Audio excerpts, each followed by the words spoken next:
श्री पलटू राम जी,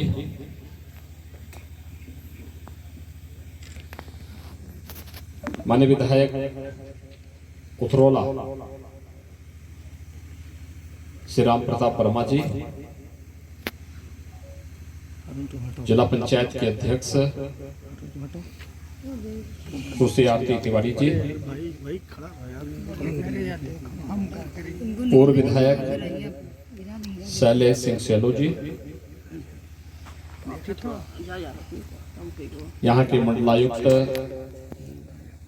जिलाधिकारी और जिला प्रशासन से जुड़े हुए पर्याप्त संख्या में यहाँ पर पीड़ित परिवारों को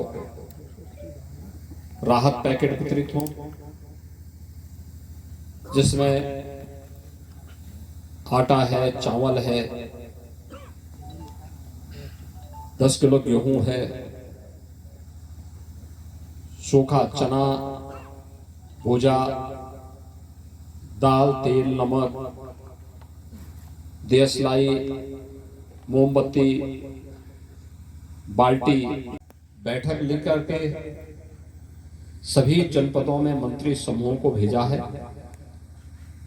साथ साथ बाढ़ प्रभावित जनपदों का स्वयं मैं भी और हमारे सभी मंत्रीगण भी दौरा कर रहे हैं। आज मैं बलरामपुर, श्रावस्ती और बहराइच जनपदों का भी, गोंडा और अयोध्या का दौरा करने के बाद मैं इधर से होते हुए आ रहा हूं।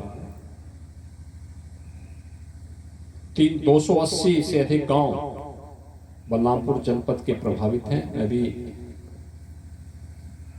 उपस्थित सभी बाढ़ पीड़ित भाइयों बहनों,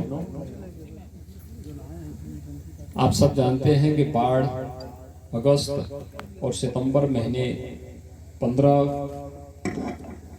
से 20 सितंबर के बीच में ही आती थी,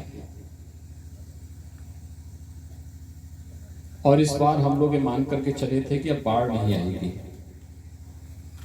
यद्यपि पिछले 3-4 वर्षों में नदी पर इतना कार्य हुआ था कि बाढ़ काफी हद तक रुक गई थी, लेकिन अगस्त सितंबर की बजाय इस बार अक्टूबर माह में ये अप्रत्याशित बाढ़ आई है, और वह भी विजयादशमी के बाद। पिछले 10 दिनों से आपने देखा होगा कितनी भारी संख्या में, भारी पैमाने पर बारिश हुई। बलरामपुर जिले में थोड़ी समस्या हुई कि मुख्य मार्ग गोंडा बलरामपुर मार्ग ही कट गया था। बाद में तुलसीपुर और बलरामपुर मार्ग भी कट गया, बाधित हो गया। बलरामपुर से उतरौला वाला मार्ग भी प्रभावित हुआ है, लेकिन प्रशासन अपने स्तर पर कार्य कर रहा है। जनप्रतिनिधि भी राहत और बचाव कार्य के लिए लगे हैं, और मैं सभी जनप्रतिनिधियों से कहूंगा कि सभी अन्य कार्य स्थगित करते हुए इस समय कान पूरी तरह क्षतिग्रस्त हो गए हैं और उनके पास कोई अन्य साधन नहीं, उन्हें मुख्यमंत्री आवास योजना से भी आवास उपलब्ध करवाएं। जिनके मकान आंशिक क्षतिग्रस्त हुए हैं उसके भी राहत, आपदा राहत में उन्हें आर्थिक सहायता उपलब्ध करवाने की कार्रवाई करें। इसके अलावा भी जन हानि के साथ साथ पशु हानि पर भी उन परिवारों को आर्थिक सहायता दें।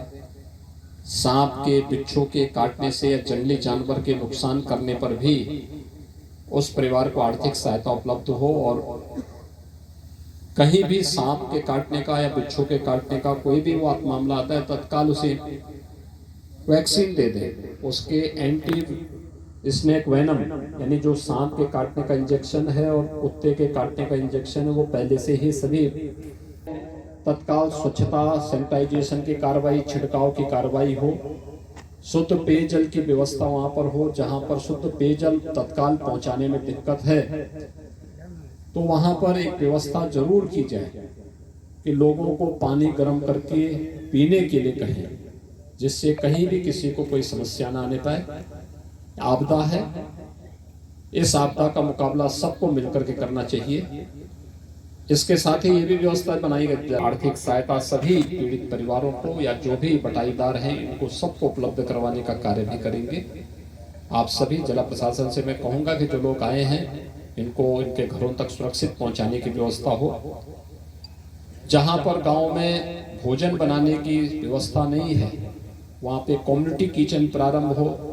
कम्युनिटी किचन में भी दिक्कत हो रही है तो उनको लंच पैकेट दोपहर में और शाम को अवश्य उपलब्ध करवाने के साथ साथ शुद्ध पेयजल भी उपलब्ध करवाने की कार्रवाई हो, जिससे किसी भी बाढ़ पीड़ित को कहीं कोई दिक्कत न हो। सरकार आप लोगों के साथ में है और हर संभव सहायता आप सभी को इस अवसर पर कराएगी, यही आश्वस्त करने के लिए मैं आपके बीच में यहाँ पर आया हूँ।